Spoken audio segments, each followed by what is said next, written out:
एक लड़का था, नाम था काओ। सब लोग उसे एक बहुत ही कमजोर एडवेंचरर के रूप में जानते थे। 2 साल से बस वो एक ही काम कर रहा था, डंजन के पहले फ्लोर पर स्लाइम को मारना। और जब सब लोग नए मॉन्स्टर से लड़ रहे होते हैं, तब भी काओ सिर्फ एक स्प्रे लेकर स्लाइम के पीछे पड़ा रहता था। उसने अब तक 9,999 स्लाइम को मार दिया था। सिर्फ एक स्लाइम और उसका टारगेट पूरा हो जाता। उस दिन भी एक स्लाइम उस पर झपटता है, लेकिन काओ तुरंत अपना बर्ड किलर स्प्रे निकालता है और स्लाइम को उड़ा देता है। उसकी आंखों में हल्का सा गर्व होता है, छोटी सी जीत लेकिन उसके लिए बहुत ही बड़ी होती है। पर सच तो ये था कि 2 साल बाद भी उसका स्टेटस नीचे ही था। वो बस फर्स्ट फ्लोर तक ही सीमित था और उसका लेवल अब तक नहीं बदला। उसे पता था कि जब तक वो स्लाइम से लड़ता रहेगा तब तक उसका कुछ भी नहीं बदलने वाला। इसलिए वो थोड़ा और डंजन के अंदर जाता है और तभी उसकी नजर पड़ती है एक गोल्डन स्लाइम पर। वो पहली बार किसी रेयर स्लाइम के सामने था। धीरे से छुप कर जाता है, स्प्रे से अटैक करता है, पर स्लाइम बहुत ही तेज था और बच जाता है। काओ ने देर नहीं की, अपना स्प्रे गन निकाला और एक ही शॉट में उस स्लाइम को खत्म कर दिया। उसे लगा कि शायद से इस बार लेवल अप हो जाएगा, लेकिन कुछ भी नहीं हुआ। उसका लेवल वहीं पर था और इस बात से वो थोड़ा और कंफ्यूज होता है। फिर उसे स्लाइम का मैजिक और याद आता है। सोचता है कि शायद से वो महंगा बिकेगा। जैसे ही वो पास जाता है, उसकी नजर एक सर्विंग कार्ड पर पड़ती है। उसका दिल तेज धड़कने लगता है, पर वो अपने आप को शांत करता है और कार्ड की डिटेल्स चेक करता है। वो कार्ड था एक वेलकरी कार्ड और वेलकरी का नाम सुनते ही उसके जहन में मैथोलॉजी के पावरफुल डेमीगॉड्स आ जाते हैं। जब वो डाटाबेस में सर्च करता है तो उस कार्ड के बारे में और इन्फो मिलती है। मतलब ये कार्ड शायद से अल्ट्रा रेयर है। वो आसपास देखता है ताकि कोई उसे देख न ले। फिर सोचता है कि अगर ये कार्ड बेच दिया तो वो सब कुछ खरीद सकता है जो कि अब तक सिर्फ उसका सपना था। नया आर्मर, नए वेपन्स और एक नई जिंदगी भी। और इस रिसेप्शनिस्ट जाया के पास जाता है और स्लाइम कोर देने पर उसे 1500 येन मिलते हैं। जाते जाते वो कैजुअली पूछता है कि अगर किसी के पास एंजल टाइप सर्विंग कार्ड हो तो उसकी कीमत क्या होगी। जाया कहती ओवर 1 बिलियन येन। काओ का मुंह खुला का खुला रह जाता है। उसके पैर एक सेकंड के लिए जमीन पर ही नहीं पड़ते। बाहर जाकर उसकी मुलाकात होती है अपने पुराने दोस्त सिंजी और को से। वो लोग उसे मजाक में पूछते कि अभी भी लेवल 3 पर ही हो क्या। काओ हल्का सा मुस्कुराकर बोलता है कि हाँ, स्लाइम से आगे बढ़ने का मौका ही नहीं मिला। उन्हें याद आता है कि जब वो पहली बार सेकंड फ्लोर पर गए थे और एक गोब्लिन के सामने आ गए थे। सोचा था कि इजिली मार देंगे, लेकिन गोब्लिन ने उनकी लगभग जान ही ले ली थी। पोषण से मुश्किल से बचे थे और उसके बाद वो कभी वापस नहीं गए। वो दोनों बहुत ही हैरान होते हैं कि काओ इतने टाइम से सिर्फ स्लाइम को ही मार रहा है, वो भी बिना बोर हुए। उन्हें समझ में नहीं आता कि आखिर वो लड़का किस हिम्मत से इतने दिनों से बोरिंग काम को कर रहा है। पर काओ के अंदर आग थी और उसके हाथ में एक ऐसा कार्ड था जो कि उसकी जिंदगी हमेशा के लिए बदल सकता था। काओ घर लौटता है। उसके माँ बाप उसके लिए चिंतित होते हैं। उन्हें लगता है कि डंजन जाने के चक्कर में उसकी पढ़ाई खराब हो रही है,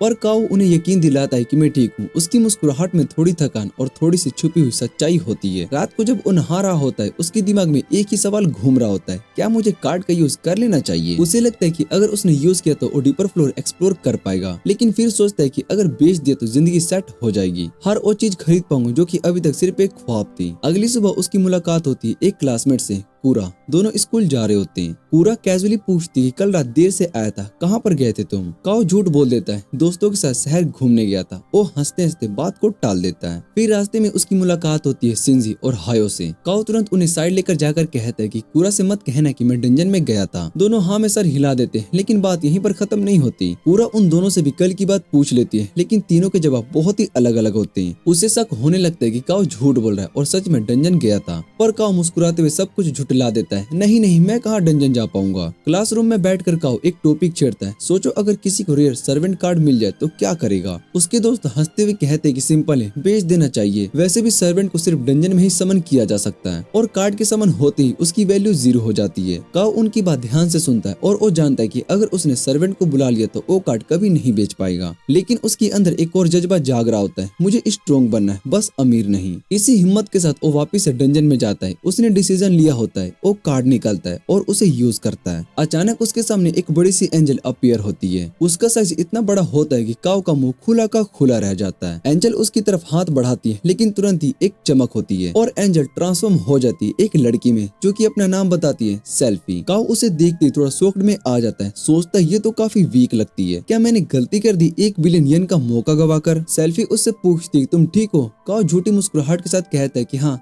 चलो मॉन्स्टर को हंट करते हैं। वो दोनों डंजन के आगे बढ़ते हैं। सेल्फी तुरंत एक स्लाइम को सेंस कर लेती है। काओ अपना स्प्रे निकालता है, लेकिन फिर रुक जाता है। कहता है तुम मारो इसे, मैं तुम्हारा पावर देखना चाहता हूँ। सेल्फी अपने मैजिक यूज करती है, डिवाइन लाइटनिंग। 1 सेकंड में ही स्लाइम खत्म हो जाता है। काओ की आंखें फटी की फटी रह जाती है। वो देखता है कि उसके पास सिर्फ 10 बैटल पॉइंट्स है, लेकिन सेल्फी की 170, मतलब कि वो 17 गुना ज्यादा पावरफुल है। सेल्फी कहती है मुझे भूख लगी है। काओ समझ जाता है कि वो स्लाइम के कोर को खाना चाहती है। वो उसे कोर दे देता है और वो बिना कुछ कहे खा जाती है। थोड़ी देर के बाद वो फिर से स्लाइम को सेंस कर लेती है और अटैक करने के लिए दौड़ती है, लेकिन काओ उसे रोक लेता है। रुको, अगर तुम मारोगी तो कोर को खा जाओगी तो मुझे कुछ भी नहीं मिलेगा। फिर उसके दिमाग में एक आइडिया आता है, तुम मुझे बताना कि कहाँ कहाँ पर स्लाइम है और मैं स्प्रे से मार दूंगा। इस तरह दोनों मिलकर काम करते हैं एक टीम की तरह। काओ ने आखिरकार लेवल को अप कर लिया होता है और उसे एक नई स्किल मिलती है, स्लाइम स्लेयर। इस स्किल के चलते वो जब भी स्लाइम से लड़ता है उसके सभी स्टेट्स 50% तक बढ़ जाती हैं। लेकिन काओ थोड़ा उदास हो जाता है, बस स्लाइम्स के लिए ही ये क्या काम की। सेल्फी उसे चीयर अप करने की कोशिश करती है, तुमने फाइनली एक स्किल को अर्न किया और ये बहुत ही बड़ी बात है। उसकी बात सुनकर काओ की आंखों में आंसू आ जाते हैं, शायद से किसी ने उसे पहली बार इतना अप्रिशिएट किया हो। काओ घर लौटने का फैसला करता है, लेकिन जाने से पहले सेल्फी से वादा करता है, मैं तुम्हें फिर से जरूर बुलाऊंगा, और एक कमांड देता है वापस कार्ड में। सेल्फी हल्की से मुस्कुराहट के साथ कार्ड के अंदर समा जाती है। अगले दिन काओ रिसेप्शनिस्ट आया के पास जाता है। वो उसके पास लाई हुई स्लाइम कोर को देखकर हैरान हो जाती है, इतने सारे कोर्स, ये तो एक दिन में स्लाइम्स हंट करने का रिकॉर्ड है, और बताते कि रात के समय ये कोर्स 15,000 येन में बिकते हैं। काओ सोचता है कि सेल्फी बहुत ही पावरफुल है, अगर वो साथ हो तो मैं सेकंड फ्लोर पर जा सकता हूँ। लेकिन उसके दिमाग में एक डर भी होता है, अगर वहाँ पर गोब्लिन हुआ तो।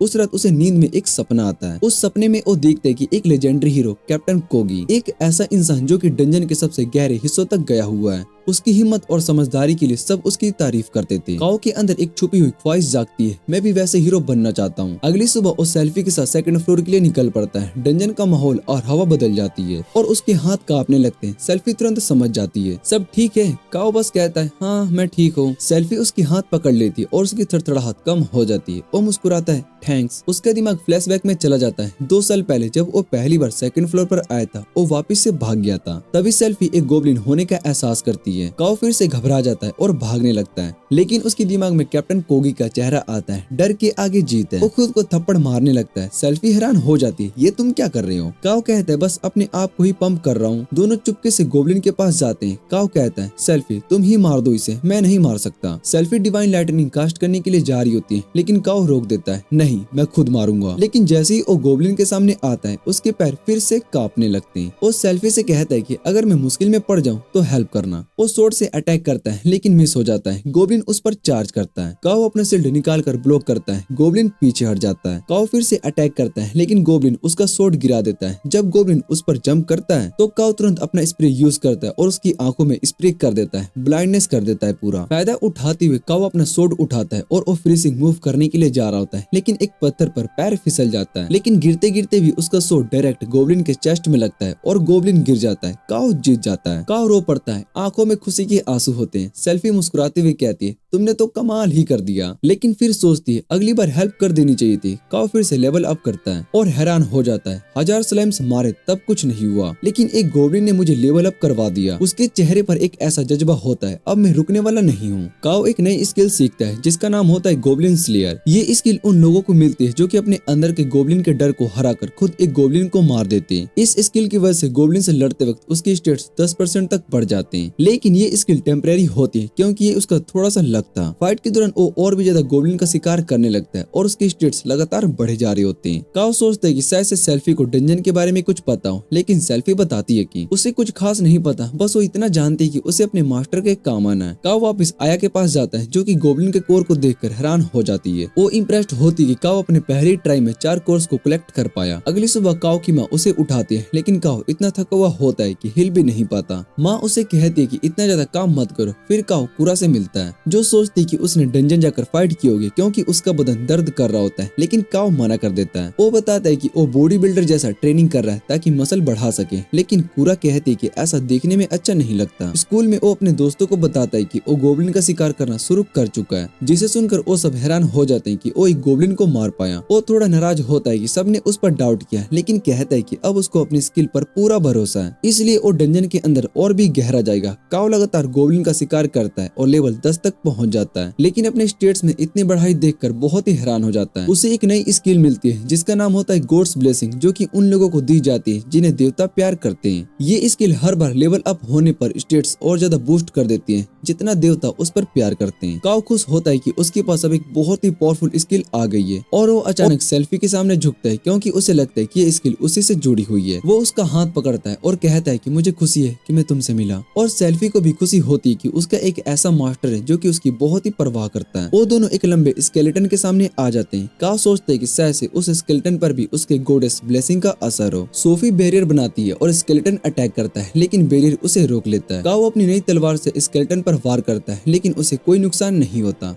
और वो स्केलेटन कितना मजबूत है ये देखकर वो बहुत ही हैरान हो जाता है। वो सेल्फी से कहता है कि अपनी डिवाइन लाइटनिंग का यूज करे, तो सेल्फी यूज करती है और स्केलेटन को हरा देती है, लेकिन स्केलेटन का सिर्फ एक ही कोर गिरता है। काव थोड़ा निराश होता है क्योंकि उसे लगता है कि कोई रेयर आइटम मिलेगा। सेल्फी कहती है कि उसे भूख लगी हुई है, तो काव समझ जाता है कि कोर लाल रंग का है, शायद से ये रेयर, और फिर उस कोर को सेल्फी को खिलाने का फैसला करता है। उसके बाद काव आया से कोर की कीमत के बारे में पूछता है, लेकिन आया उसकी कीमत सुनकर बहुत ही हैरान हो जाती है। ये कोर 2 मिलियन यन से भी ज्यादा का होता है। सेल्फी नोटिस करती है कि काव थोड़ा सा उदास है। उसे समझ में आता है कि उसने रेड कोर को खो दिया। वो उसे हिम्मत देती है और कहती है कि हार मत मानो, क्या पता अगले किसी ग्लोइंग स्केलेटन से फिर से एक और कोर मिल जाए। रात में काव के दिमाग से वो पैसों का ख्याल जा ही नहीं रहा होता है। वो सोचता है कि उसने कितना बड़ा चांस मिस कर दिया, लेकिन वो ये भी मानता है कि सेल्फी ने उसकी बहुत ही बार मदद की है, इसलिए वो सोचता है कि उसे एक रिवॉर्ड तो मिलना चाहिए। काव जानता है कि सेल्फी से मिलने से पहले वो कुछ भी नहीं था, लेकिन आज वो स्ट्रॉन्ग बन पाया उसकी इसी वजह से। अब उसे लगता है कि वो 3rd फ्लोर पर जाने के लिए रेडी है, लेकिन उसके दिमाग में डर भी होता है वहाँ पर मॉन्स्टर ग्रुप में अटैक करेंगे। अगले दिन वो सेल्फी को बताता है कि कुछ टाइम के लिए वो अकेला लड़ना चाहता है। सेल्फी थोड़ा उदास हो जाती है और वो सोचती है कि क्या उसने कोई गलती की है, क्या अब काव को उसकी जरूरत नहीं है। ये सोच कर उसको बहुत ही टेंशन होती है, लेकिन काव उसे समझाता है कि ऐसा कुछ भी नहीं है। उसका प्लान है कि वो 3rd फ्लोर पर जाए, लेकिन बिना सेल्फी पर कम्प्लीटली डिपेंडेंट हुए वो स्ट्रॉन्ग बनना चाहता है, लेकिन खुद के दम पर। काव उससे कहता है कि उसे सेल्फी पर पूरा भरोसा है और उसे एक सर्वेंट नहीं बल्कि छोटी बहन की तरह मानता है। ये सुनकर सेल्फी बहुत ही खुश हो जाती है और सोचती है कि उसे सच में एक बहुत ही अच्छा मास्टर मिला है। तभी अचानक से एक गोब्लिन आ जाता है। काव कहता है कि वो इस बार खुद संभालेगा, लेकिन फाइट के दौरान वो चोट खा जाता है। फिर वो आया के पास जाता है पोशन खरीदने, लेकिन पोशन इतना महंगा होता है कि उसका सारा पैसा ही खत्म हो जाता है। और वो जानता है कि 3rd फ्लोर जाने के लिए नए इक्विपमेंट चाहिए होंगे और मैजिक कोर्स भी कलेक्ट करने होंगे सेल्फी के लिए। अगले दिन वो पहले फ्लोर पर जाता है स्लाइम का शिकार करने। जब वो अपने दोस्तों को अपने प्लान के बारे में बताता है तब कुरा उसकी बात सुन लेती है, लेकिन काव उसे समझा देता है कि वो कुछ और डिस्कस कर रहे थे। काव काफी सारे कोर्स को कलेक्ट कर लेता है और 3rd फ्लोर पर जाने की तैयारी करता है। तभी सेल्फी को एक सिल्वर स्लाइम का प्रेजेंस फील होता है। काव तुरंत स्प्रे गन से उस पर अटैक करता है, लेकिन स्लाइम भाग जाता है। फिर सेल्फी अपनी डिवाइन लाइटनिंग से उसे मार देती है। उस स्लाइम कार्ड से एक डेविल क्लास सर्विंग कार्ड निकलता है। काव सोचते है कि क्या उसे यूज करना चाहिए, लेकिन उसका सपना था कि एक दिन उसके पास एक गॉड और एक इविल दोनों हो, तो वो कार्ड यूज करता है। तब एक लड़की सामने आती है, रिया। काव थोड़ा डिसअपॉइंटेड होता है क्योंकि कार्ड पर जो फोटो थी उसे बिल्कुल भी अलग थी। रिया कहती है काव उसका मास्टर बनने के लायक नहीं है। सेल्फी रिया से डर जाती है और काव के पीछे छिप जाती है। फिर वो रिया से कहती है कि मास्टर की रिस्पेक्ट करो, लेकिन रिया बताती है कि उसका ऐसा बिहेवियर नॉर्मल है क्योंकि वो एक डेविल है। फिर वो कहती है कि उसे भूख लगी है। काव कहता है कि उसने अभी तक कुछ भी नहीं किया। तभी सेल्फी को पास में एक स्लाइम फील होता है। रिया कहती है कि वो उस स्लाइम को संभाल लेंगी और फिर रिवॉर्ड लेगी। वो अपना स्पेयर समन करती है और एक फायरबॉल शूट करती है। एक जबरदस्त एक्सप्लोजन होता है और काव सोचता है कि हाँ ऐसी पावर एक्सपेक्टेड थी क्योंकि उसके पास 130 बैटल पॉइंट्स हैं। स्लाइम से एक कोर गिरता है जो कि काव उसे दे देता है। रिया उसे तुरंत खा जाती है, लेकिन उसके बाद वो और मांगती है। रिया जब दूसरा कोर मांगती है तो काव मना कर देता है, तो वो गुस्से में अपने शिप मोस्टर को बुला लेती है। काव उससे कहता है कि शिप से क्रोसिव ब्रीथ का यूज करवाए। रिया थोड़ी चिढ़ जाती है, लेकिन काव उसे मनाता है और प्रॉमिस करता है कि अगली बार एक और कोर देगा। जब उन्हें एक गोब्लिन मिलता है, रिया शिप का क्रोसिव ब्रीथ यूज करती है जो कि तुरंत गोब्लिन को मेल्ट कर देता है। अटैक इतना पावरफुल होता है कि देखने वाले भी डर जाते हैं। रिया उस कोर को खाती है और कहती है कि स्लाइम वाले कोर से ज्यादा टेस्टी है। उसका मन होता है कि डंजन की और अंदर जाए, लेकिन काव समझ जाता है कि उससे पहले नए वेपन्स खरीदने होंगे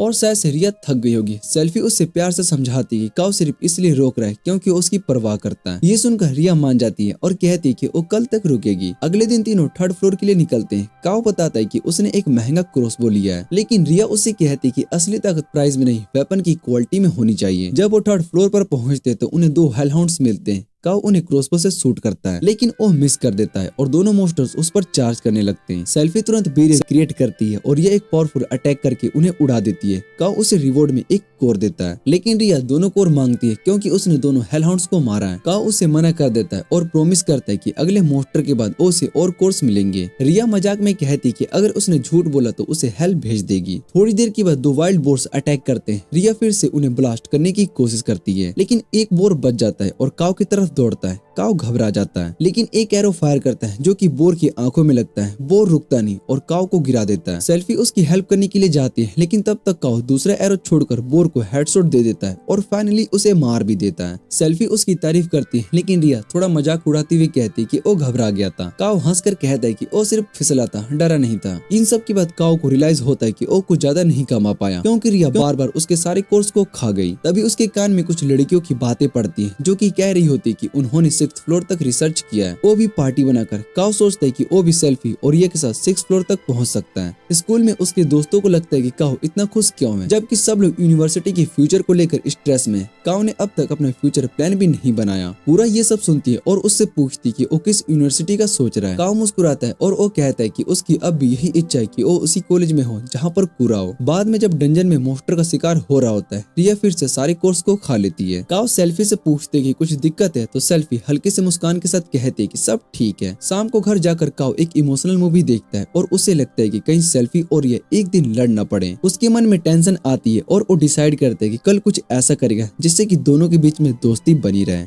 अगली सुबह पूरा नोटिस करती है काव ने रात भर नींद नहीं ली है। वो पूछती है कि क्या बात है जो कि उसे परेशान कर रही है। काव उसे सच नहीं बता सकता, तो वो बस कह देता है कि उसके 2 दोस्त नहीं, 2 लड़कियां हैं जिनकी पर्सनैलिटीज बिल्कुल अलग है और उनमें से जो ज्यादा अच्छी है शायद से वो दूसरी लड़की को पसंद नहीं करती। उसने कूरा से पूछा कि कोई तरीका है जिससे कि दोनों एक दूसरे को पसंद करने लगे। कूरा उससे कह देती है कि सबसे पहले उसे अच्छी लड़की से बात करके समझना चाहिए कि वो क्या महसूस करती है। डंजन में काव सेल्फी को बुलाता है और उससे डायरेक्टली पूछते है कि रिया से नफरत क्यों है। सेल्फी बताती कि पहले वो उससे डर गई थी, लेकिन अब उसे थोड़ा सा पसंद करने लगी है। काव उसे समझाता है कि उसकी फीलिंग समझना चाहता है, क्योंकि सेल्फी उसके लिए बहुत ही इम्पोर्टेंट है। तब सेल्फी फाइनली कह देती कि एक बात उसे चुभ रही थी और ये होती है कि काव रिया के साथ कुछ ज्यादा ही काइंड बन गया है। वो कहती कि रिया को सबसे ज्यादा कोर्स मिलते हैं और जब से वो यहाँ पर आई है तब से काव उसे कम बात करता है। काव उसे समझाता है कि वो इस बात पर काम करेगा और थिंग्स बैलेंस करेगा। जब वो डंजन के डीपर फ्लोर पर जा रहे होते, काव सेल्फी की तारीफ करता है, लेकिन इस बात से रिया जेलस हो जाती है और वो भी चाहती कि उसकी तारीफ हो। सेल्फी एक वाइल्ड बोर को हराकर लेवल अप करती है और खुशी खुशी क्रेडिट काव को देती है। जब 3 हेलहाउंड्स अटैक करते हैं, काव उससे कहती है कि वो ही उन्हें संभाले ताकि वो देख सके कि सेल्फी कितनी स्ट्रॉन्ग बन गई है। सेल्फी अपनी डिवाइन लाइटनिंग से तीनों को एक ही बार में खत्म कर देती है और जब एक और बोर उनकी तरफ आता है, वो सबको प्रोटेक्ट करने के लिए एक बैरियर बनाती है। काव रियलाइज करता है कि अब उसका बैरियर और ज्यादा पावरफुल हो गया है। जब रिया उस बोर को खत्म करने के लिए जा रही होती है तो काव उसे रोक लेता है और खुद एरो से उसे मार देता है। इस बार वो दोनों कोर्स सेल्फी को देता है और रिया को कुछ भी नहीं, क्योंकि वो फाइट में एक्टिव नहीं थी। सेल्फी और कोर्स मांगती है और काव समझ जाता है कि लेवल बढ़ाने के बाद उसकी भूख भी बढ़ गई है। काव पहले फ्लोर पर वापस जाता है ताकि स्लाइम्स का शिकार कर सके। जब रिया मदद करने के लिए आती है तो काव मना कर देता है, क्योंकि अगर वो दोनों हेल्प करेंगे तो उसके पास बेचने के लिए कोर्स नहीं बचेंगे। रिया थोड़ी चिढ़ जाती है और कहती है कि अगर उन्हें कुछ भी करने नहीं दिया तो बुलाया ही क्यों। सेल्फी जेंटली कहती है कि उसका काम सिर्फ सपोर्ट करना है। काव अप्रिशिएट करता है कि उनका साथ उसके लिए कितना मैटर करता है और यह डिसाइड करती है कि अगर कुछ नहीं तो कम से कम वो उसके लिए चेयर करेगी। जब वो कोर्स जाया को देता है तो वो बहुत ही हैरान हो जाती है। काव अभी भी स्लाइम्स कोर्स ला रहा है। उसे लगा था कि अब तक वो 4th फ्लोर तक पहुंच गया होगा, लेकिन काव जानता है कि उसका इक्विपमेंट अभी वहाँ के मॉन्स्टर के लिए काफी नहीं है, इसलिए ऑनलाइन नए वेपन्स और आर्मर ढूंढता है। लेकिन जब उसे एक सूट पसंद आता है तो उसकी प्राइस को देखकर बहुत ही शौक हो जाता है। अगली सुबह काव सेल्फी और रिया एक स्पेशल स्लाइम से टकराते हैं। काव कहता है कि इस बार चाहे जो हो इसे हराना जरूरी है। सेल्फी और रिया बिना टाइम वेस्ट किए अपने स्पेल से उस स्लाइम को चारों खाने चित कर देती है। काव सोचता है कि शायद से इस बार उसे एक नया सर्वेंट कार्ड मिलेगा, लेकिन उसे एक चमत्कार मैजिक ऑर्ब मिलता है। उसे देखकर उसकी आंखें चमक जाती है, क्योंकि अब उसका सपना विजार्ड बनने का सच हो रहा है। वो तुरंत उस ऑर्ब को तोड़कर एक नया वाटर स्पेल हासिल करता है और डिसाइड करता है कि वो इसे एक हेलहाउंड पर टेस्ट करेगा। वो सेल्फी से कहता है कि एक बैरियर बनाए और रिया से कहता है कि तभी इंटरफेयर करे जब जरूरत हो। काव एक वाटर बॉल बनाता है और डायरेक्ट हेलहाउंड के मुंह पर हिट करता है, लेकिन उसे अटैक का कोई असर नहीं होता। हेलहाउंड उन पर झपटता है और रिया उसे तुरंत खत्म कर देती है। काव बहुत ही डिसअपॉइंटेड होता है, उसका स्पेल इतना वीक कैसे हो सकता है, और सोचता है कि शायद से उसे मैजिक और बेच देनी चाहिए थी। रात में उसकी मुलाकात कूरा से होती है और उसका शुक्रिया अदा करता है, क्योंकि उसी की वजह से सेल्फी और रिया के बीच की टेंशन दूर हो गई और कूरा थोड़ा समझ जाती है कि ये सवाल शायद से उसने अपने लिए पूछा था, लेकिन काव उसे यकीन दिलाता है कि वो बस अपने दोस्तों की हेल्प चाह रहा था। कूरा अलविदा कहकर चली जाती है, लेकिन काव के मन में एक अजीब सी फीलिंग रह जाती है। क्या कूरा जेलस है? डंजन में काव अपने नए स्पेल पर काम करता है और धीरे धीरे उसे नए शेप्स में बदलना सीखता है, लेकिन ज्यादा प्रैक्टिस के कारण वो थक कर गिर जाता है। जब वो डंजन के बाहर निकलता है तो एक लड़की एरी से टकरा जाती है और एरी उसकी हालत को देखकर समझ जाती बताती है कि वो ट्रेनिंग कर रहा था और उसे कह देती है कि थोड़ा अपना ख्याल रखे। काओ माफी मांगता है और वहाँ से चला जाता है। एरी उसे देखकर सोचती कि वो कितनी मेहनत कर रहा है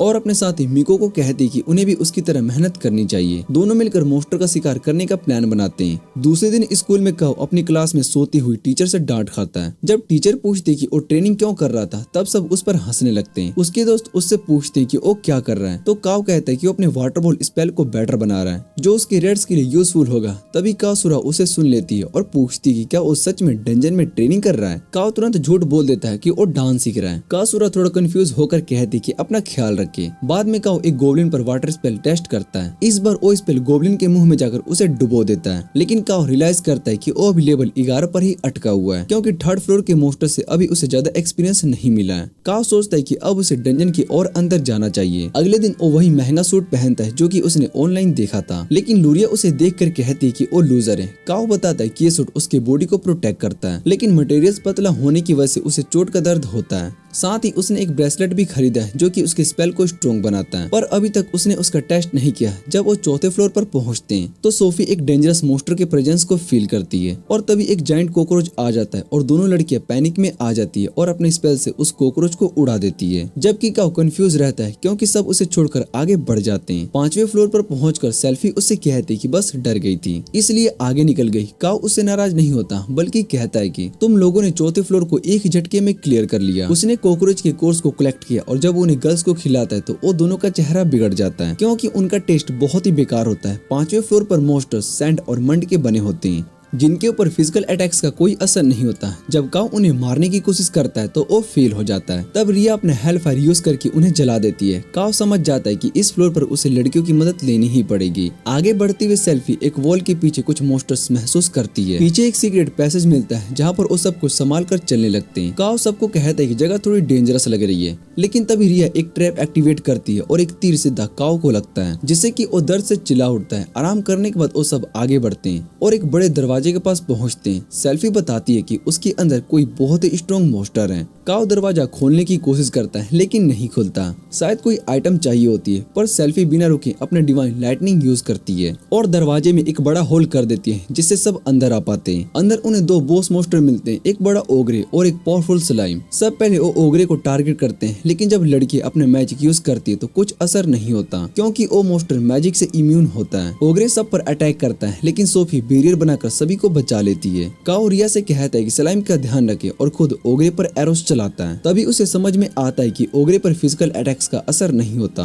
लेकिन एरोस खत्म हो जाते हैं और स्लाइम भी मैजिक से अनअफेक्टेड रहते हैं, जिससे कि रिया स्ट्रगल करती है। काओ अपना वाटर बॉल का यूज करता है, लेकिन इस बार वो आइस में बदल जाता है। तभी उसे याद आता है कि ब्रेसलेट उसके मैजिक को इनहेंस कर रहा है और वो खुशी से चौंक जाता है। वो तुरंत पानी का गोला बनाता है और सीधा ओगरे पर छोड़ देता है। जैसे ही ओगरे को लगता है सबको समझ में आ जाता है कि ये ट्रिक काम कर रही है, लेकिन अब उसके पास सिर्फ 3 शॉट्स ही बचे होते हैं क्योंकि उसकी माना खत्म हो रही होती है। इस बार वो पानी के गोलों को तेज स्पाइक्स में डाल देता है और सीधा ओगरे के सर को निशाना बनाता है। एक पावरफुल अटैक के बाद ओगरे फाइनली गिर जाता है, उसकी जीत हो जाती है। लेकिन अगला डेंजर अभी भी बाकी था। स्लाइम सीधा रिया की तरफ बढ़ रहा था। वो बिना सोचे समझे उसके सामने आ जाता है और शिल्ड लगा देता है, पर शिल्ड धीरे धीरे पिघलने लगता है। तभी सेल्फी अपने डिवाइन स्पेयर निकालती है और एक जबरदस्त वार करती है, जिससे कि स्लाइम में एक बड़ा होल पड़ जाता है, लेकिन वो अभी भी जिंदा था। तो काओ सोचता है कि पीछे हट जाए, पर फिर उसे कैप्टन कार्डसुरा की बात याद आती है, जो भाग जाए वो हीरो कैसे बनेगा। ये सोच के वो फिर से अटैक करता है। इस बार वो अपने स्प्रे गन्स निकालता है। सेल्फी उसके आसपास बैरियर बनाकर उसकी रक्षा करती है और काओ बिना रुके स्प्रे करता रहता है जब तक कि स्लाइम की हेल्थ 0 नहीं हो जाती। जैसे ही स्लाइम गायब होता है सब लड़कियां खुशी से सेलिब्रेट करती है, पर वो डिसाइड करती है कि काओ घायल हो तो वो तुरंत पोशन पीता है और रिकवर कर लेता है। उस वक्त रिया का लेवल अप हो जाता है और काओ देखता है कि अभी उसका लेवल 15 हो चुका है। अब उसे भी लगता है कि वो भी बाकी एक्सप्लोरर के बराबर आ चुका है। फिर वो मॉन्स्टर के ड्रॉप को चेक करता है। उसे एक रेड कोर मिलता है और मैजिक सोर्ड भी। सोर्ड को देखकर उसे थोड़ा कंफ्यूजन होता है क्योंकि वो ज्यादा किचन नाइफ जैसा लग रहा होता है। वो रेड कोर को बेचने की कोशिश करता है, जो कि पूछती कि उसने ये कहां से पाया। जब वो उसे हिडन डंजन के बारे में बताता है तो वो डिसाइड करती है कि वहां किसी को भेजना देना पड़ेगा। औरत बताती कि एक स्पेशल मैजिक कोर है जिसका असली वैल्यू अभी भी किसी को नहीं पता। फिर भी वो उसे अच्छे पैसे में खरीद लेती है। वो तुरंत उसे एक इवेंट के लिए इनवाइट करते हैं जिसमें एक्सप्लोरर्स टीम बनाएंगे और 7th फ्लोर को एक्सप्लोर करेंगे। काओ मान जाता है। अगले सीन में काओ क्लासरूम में वापस आता है और दोस्तों के सामने थोड़ा ब्रैग करता है। कहता है कि वो 6th फ्लोर को क्लियर करने ही वाला था ताकि इवेंट में पार्टी ज्वाइन कर सके। जब कूरा सुनती है पार्टी तो वो सोचती है कि कोई डांस पार्टी होने वाली है। सब उसका मजाक बनाकर कहते हैं हाँ वही पार्टी।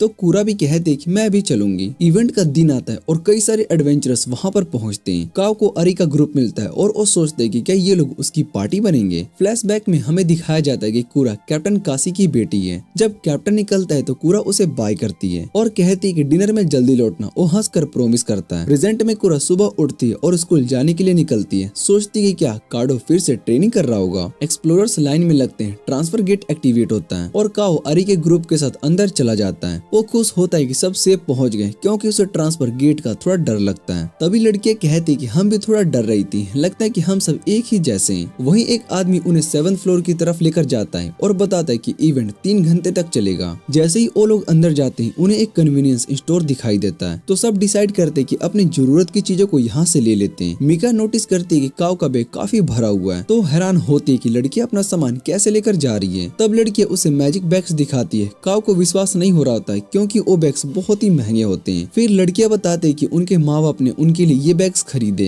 तब काओ को समझ में आता है कि ये सब अमीर परिवारों से बिलोंग करती हैं। अरे ये भी नोटिस करती है कि काओ अच्छी तरह से रेडी है तो काओ कहता है कि उसने सब कुछ मेहनत करके खरीदा है। पर मीका उसकी टांग खींचती है। तेरा सूट तो अजीब लग रहा है। अरे उसे रोक देती है। मीका ऐसा मत बोल। वो लोग 7th फ्लोर तक पहुँचते हैं जहाँ पर मीका बताते कि यहाँ गोलेम होते हैं। तभी उनका सामना होता है एक ग्रुप से जिनका नाम होता है कस्टोडियन ग्रुप्स। ग्रुप्स का लीडर उनका वेलकम करता है और इवेंट के लिए बेस्ट ऑफ लक बोलता है। अरी को खुशी होती है कि कस्टोडियंस डंजन को क्लीन रखते हैं। काओ सबसे उनके लेवल के बारे में पूछता है। कहता है कि वो लेवल 16 पर है। अरी कहती कि वो उससे 2 लेवल ऊपर है यानी कि 18 लेवल पर है और उसकी सहेलियां अभी भी 15 लेवल पर ही हैं। मिकू बताते हैं कि अरी के पास माना काफी ज्यादा है इसलिए वो पावरफुल है। तभी एक स्टोन गोलेम सामने आ जाता है और अरी बिना रुके उस पर अटैक कर देती है और उसे बीच से काट देती है। काओ बहुत ही इम्प्रेस्ड हो जाता है लेकिन अगला डेंजर ब्रोंज गोलेम की फॉर्म में होता है। अरी तुरंत अर्थवेव नाम का स्पेल यूज करती है जिससे कि गोलेम हिल भी नहीं पाता। मीका अपने सर्वेंट स्नेच को समन करती है जो जाकर गोलेम को स्क्रैच करता है। फिर अरी फायर बोल्ट छोड़ती है जिससे कि गोलेम जल जाता है और लास्ट अटैक अरी का ही होता है। एक जबरदस्त वार के साथ गोलेम की हेल्थ 0 हो जाती है। काओ लड़कियों से कहता है कि तुम सब तो कमाल के हो। पर तभी एक और बड़ा डेंजर आता है। आयरन गोलेम वो सीधा अरी पर अटैक करने आता है। अरी उसे बचाने के लिए सामने आ जाती है और पूरी ताकत से उस पर वार करती है पर उसका आर्मर इतना टफ होता है कि कुछ असर नहीं होता। हक्का फायर बोल्ट यूज करती है लेकिन गोलेम उससे भी बच जाता है और मीकू स्नेच ऑर्डर देती है फाइट करने का। पर स्नेच का अटैक काम नहीं करता और उसे चोट लग जाती है। काओ सोचता है कि उसे आयल को समन कर लेना चाहिए पर उसके हाथों से मैजिक सोड गिर जाता है। तब रिवील होता है कि उसने पहले ही जान लिया होता है कि ये सोड उसी टाइप का डैमेज करता है जो कि उसके यूजर इमेजिन करता है। तो काओ प्लान बनाता है और अरी से कहता है कि अर्थवेव लगाओ। जैसे स्पेल लगता है काओ गोलेम के पीछे दौड़ता है और उसे सोड घुसा देता है। वो इमेजिन करता है कि उसका सोड गोलेम को तोड़ देने की ताकत रखता है और एकदम से गोलेम गायब हो जाता है। काओ को समझ में आता है कि उसने उसे हरा दिया। इवेंट के बाद लड़कियां काओ को देखकर बहुत ही इम्प्रेस होती है। तुमने तो गोलेम को मैजिक सोड से ही हरा दिया। काओ उन्हें सोड के बारे में बताता है कि ये मुझे एक मोस्टर को हराने के बाद मिला था और स्नेच भी कमाल का है। मीका से बात करते हुए काओ कहता है कि उसने कभी किसी मूवी में स्नेच जैसे सर्वेंट को नहीं देखा। तब मीका बताती है कि सर्वेंट्स कैमरा में दिखाई नहीं देते और काओ सोचता है कि इसलिए तो गिल्ड को रिया और सेल्फी के बारे में कुछ पता नहीं चला। वो मीका से पूछते हैं कि तुम स्नेच को छुपा रही हो क्या।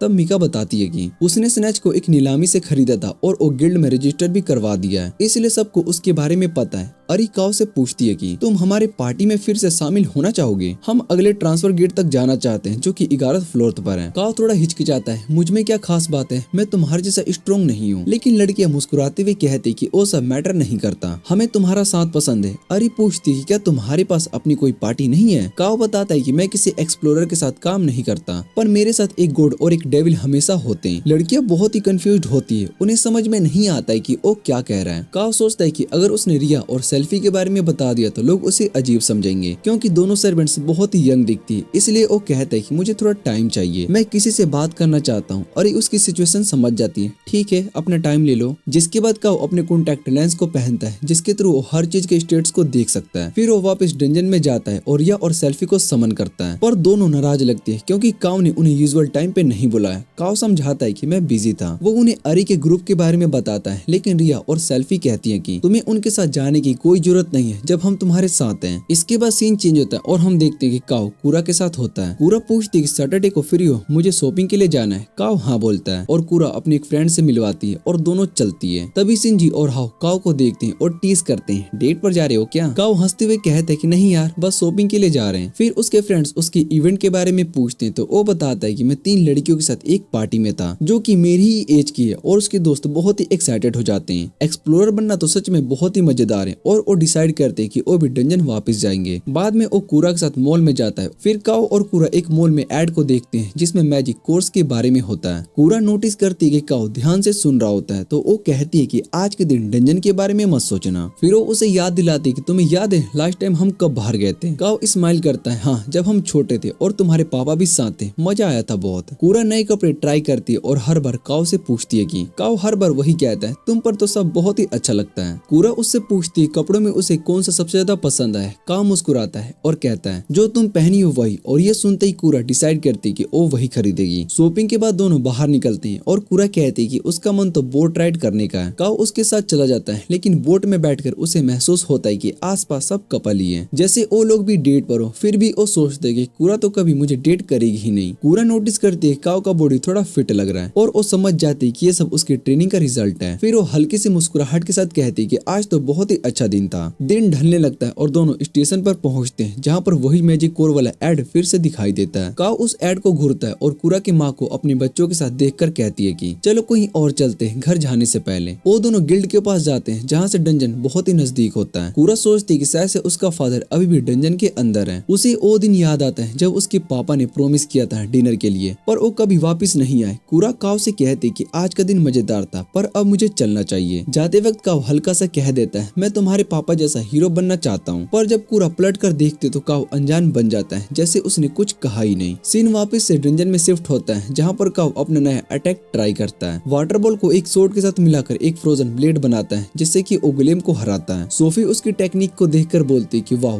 कूल था, लेकिन रिया तुरंत समझ जाती है कि काओ लड़कियों को इम्प्रेस करने की कोशिश कर रहा है, और काओ बहुत ही हैरान हो जाता है कि रिया ने कैसे समझा। सेल्फी थोड़ा डाउट से पूछती क्या तुम सच में दूसरे पार्टी के साथ जाना चाहते हो? क्या तुम हमारे साथ खुश नहीं हो? रिया नाराज हो जाती है क्योंकि काओ ने उसको कम खिलाना शुरू कर दिया है। तब काओ कहता है कि मैं पार्टी को ज्वाइन नहीं करूंगा, लेकिन सेल्फी फिर से अपना डिसीजन बदलती है और कहती है कि ठीक है मैं तुम्हारा सपोर्ट करूंगी, बताओ क्यों जाना चाहते हो? काओ बताता है कि अरी और उसके फ्रेंड्स बहुत ही स्ट्रॉन्ग है और उनके साथ रहकर वो अपने स्किल्स को इम्प्रूव करना चाहता है। तब वो डिसाइड करता है कि सिर्फ वीकेंड्स में ही उनकी पार्टी को ज्वाइन करेगा। घर लौटकर काओ थोड़ा नर्वस महसूस करता है क्योंकि उसका मन है कि अरी को कॉल करने का, लेकिन उसे कॉल आता है कूरा की तरफ से। काओ सोचता है कि अब ये क्या चाहती है, लेकिन कॉल पर वो कैजुअली पूछता है क्या तुम्हारे पास कोई आइडिया किसी नर्वसनेस को दूर करने का? मेरा एक फ्रेंड है सिंह, एक लड़की को कॉल करने में बहुत ही डरता रहता है। कूरा थोड़ा सोचकर एक इंसिडेंट बताती है कि एक बार मैं भी स्टेज परफॉर्मेंस के लिए नर्वस थी, तब पापा ने मुझे पोक किया था और मैं भी मुस्कुरा गई थी, फिर सब ठीक हो गया। काओ हंसकर कहता है अच्छा आइडिया, मैं भी ट्राई करूंगा। कूरा समझ जाती है कि एडवाइस उसके लिए थी, सिंह के लिए नहीं, और वो हल्की सी उदासी के साथ गुड नाइट कहती है क्योंकि वो खुद काओ से पूछना चाहती थी, पर अब थोड़ा वो जेलस महसूस कर रही होती है। दूसरी तरफ अरी ट्रेनिंग कर रही होती है और तभी काओ उसे कॉल करता है। वो कहता है कि मैं तुम्हारी पार्टी को ज्वाइन करने के लिए रेडी हूँ, पर सिर्फ वीकेंड्स पे। अरी कहती है कि कोई बात नहीं, क्योंकि जब सब लोग स्कूल होते हैं वीकेंड्स में, इसलिए उनका डंजन जाना वैसे भी वीकेंड्स तक ही सीमित है। अगले दिन पूरी टीम डंजन में होती है। काओ जकारी को कहते है कि वो अर्थ वाली वेव का यूज करे और मिकू को बोलता है कि स्नेच को बुलाए ताकि वो गुलेम को डिस्ट्रैक्ट कर सके। काओ अपनी आई शॉट का यूज करता है और 2 गुलेम को तुरंत ही खत्म कर देता है। बाकी का काम लड़कियां पूरी करती है और सब उसकी फाइटिंग स्किल से काफी इम्प्रेस होते हैं। आरी नोटिस करती है कि उसके दिए गए इंस्ट्रक्शन बिल्कुल प्रेसिस थे।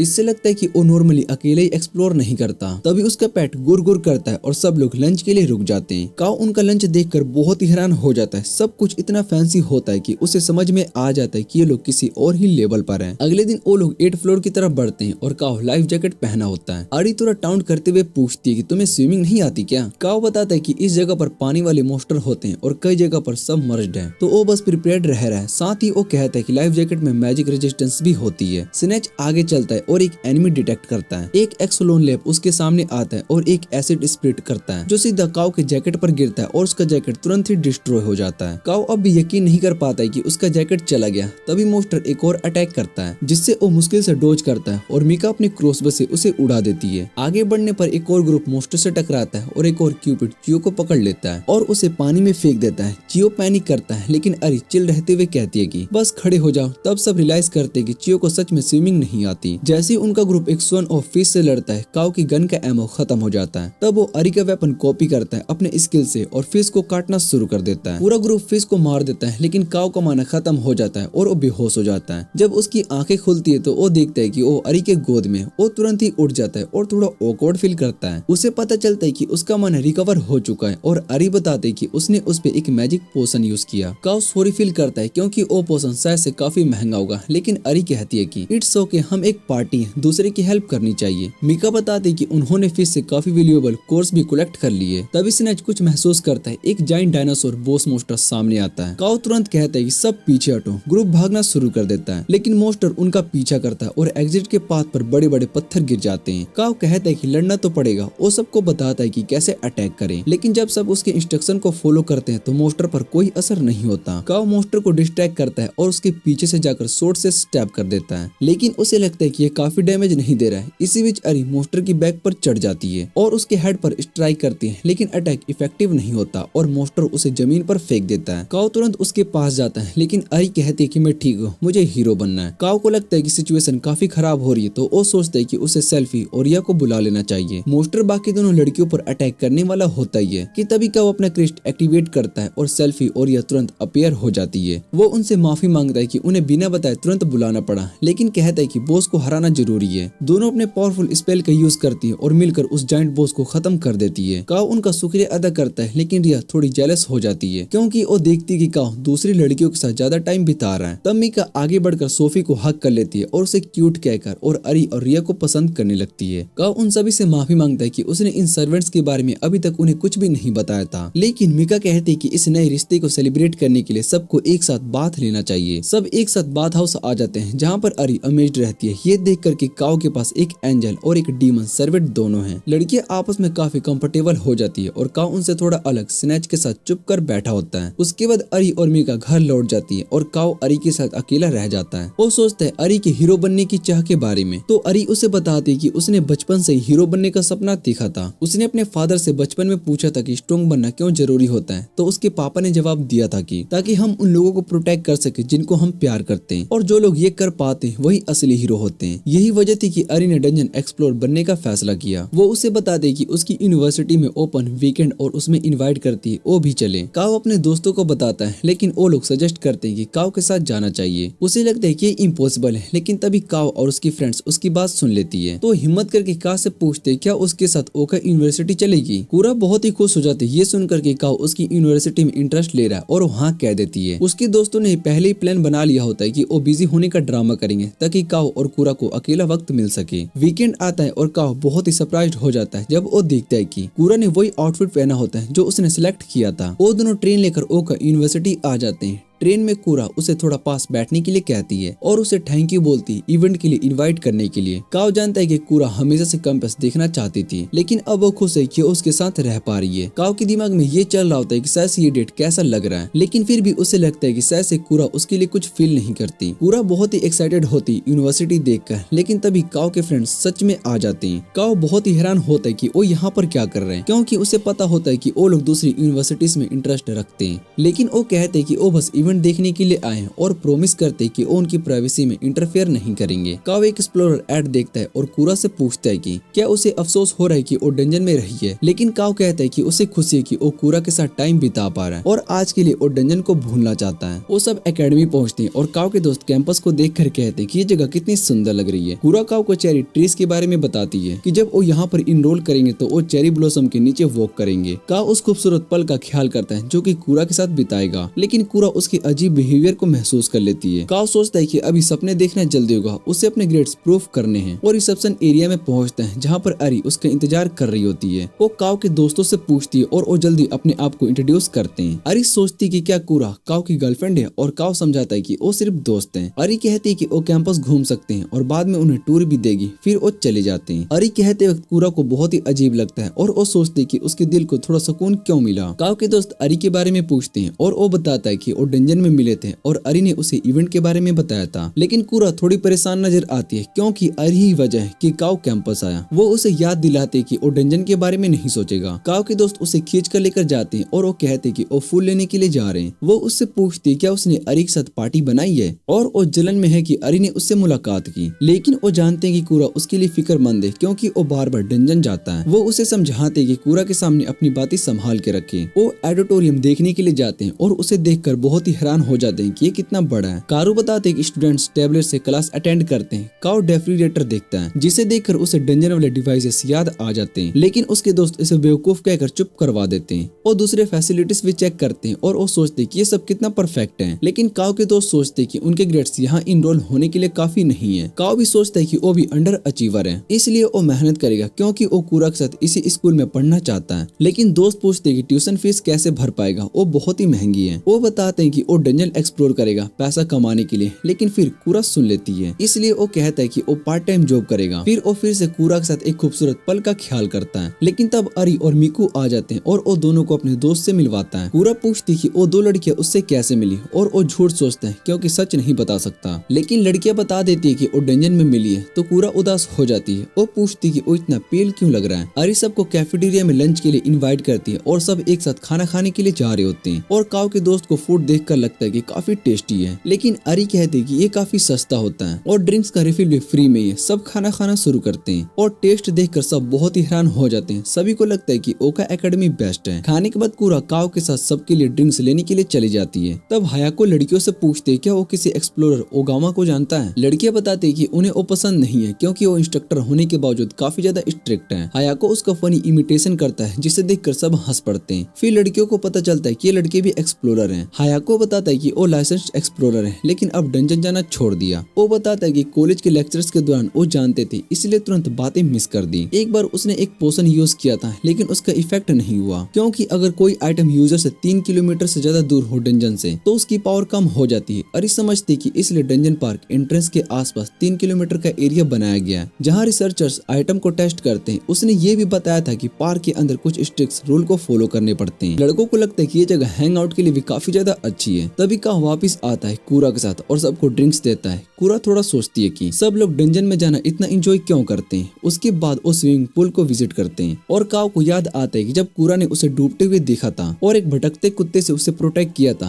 अरी कहती कि उसे थोड़ा अजीब लग रहा है क्योंकि उसने पहले कभी ऐसा फील नहीं किया। मिका सोचती कि ये फीलिंग काओ की वजह से हो सके। सब सोर्सर फील्ड की तरफ जाते हैं लेकिन अरी बार बार काओ को देखते हुए अपना बैलेंस खो बैठती है। काओ तुरंत उसे पकड़ लेता है और पूछते कि क्या तुम ठीक हो। अरी उसका शुक्रिया अदा करती है। बाकी लोग भी कहते कि काओ के मूव्स काफी इंप्रेसिव थे, लेकिन मिका मजाक में पूछती कि इतनी देर तक उसे पकड़े रखोगे। तब काओ उसे छोड़ता है और मिका अरी से पूछती क्या वो ठीक है, लेकिन अरी कुछ नहीं कह पाती। तभी एक बॉल अचानक से मिको की तरफ आ जाता है लेकिन काओ उसे किक करके गोल में डाल देता है। सब लोग चीयर करते हैं और उसे अमेजिंग बोलते हैं। अरी सबको डोजो में इनवाइट करते हैं लेकिन उसके मन में एक सवाल उठता है कि उसने ऐसा क्यों किया। वो वहाँ अपने फाइटिंग स्किल दिखाती है और सब उसकी तालियों के साथ तारीफ करते हैं, लेकिन वो तब रियलाइज करते हैं कि उसे काओ से प्यार हो गया है अलविदा कहने से पहले। सब एक दूसरे से नंबर एक्सचेंज करते हैं और अरी कहती है कि अगर एकेडमी के बारे में कुछ भी पूछना हो तो वो कॉल कर सकते हैं। उसे खुशी होती है कि सबने मिलकर बहुत ही अच्छा वक्त बिताया। वो सब फिर मिलकर उम्मीद करते हैं कि एक दूसरे को अलविदा कहते हैं। हम देखते हैं कि काओ और उसके दोस्त ट्रेन में सफर कर रहे होते हैं। हाको सिंजी से पूछते हैं कि उसे कौन सी लड़की पसंद है, लेकिन सिंजी कहता है कि वो तीनों को पसंद करता है इसलिए चुनाव नहीं कर सकता। हाको सोचता है कि उन्हें फिर से डंजन एक्सप्लोर करना चाहिए ताकि फिर लड़कियों से मिल सके और वो कासा से पूछता है और कासा कहती है जो चाहे कर लो। शाम को हम देखते हैं काओ कुरा के साथ होता है। वो उसे बताता है कि वो मेहनत करेगा ताकि दोनों ओका एकेडमी में साथ पढ़ सके, लेकिन कुरा पूछती है कि क्या उसे अरी के ग्रुप में कोई लड़की पसंद है। काओ बताता है कि वो लोग उसकी टाइप की नहीं है, लेकिन वो किसी को पसंद करता है पर वो नहीं बताना चाहता है कि वो कौन है। कुरा पूछती है कि वो सबको पहले नेम से क्यों बुलाते हैं जबकि उसे सिर्फ लास्ट नेम से बुलाते हैं। काओ सोचता है कि कुछ तो गड़बड़ है, लेकिन कुरा अपने घर जाती है और कहती है कि कुछ नहीं,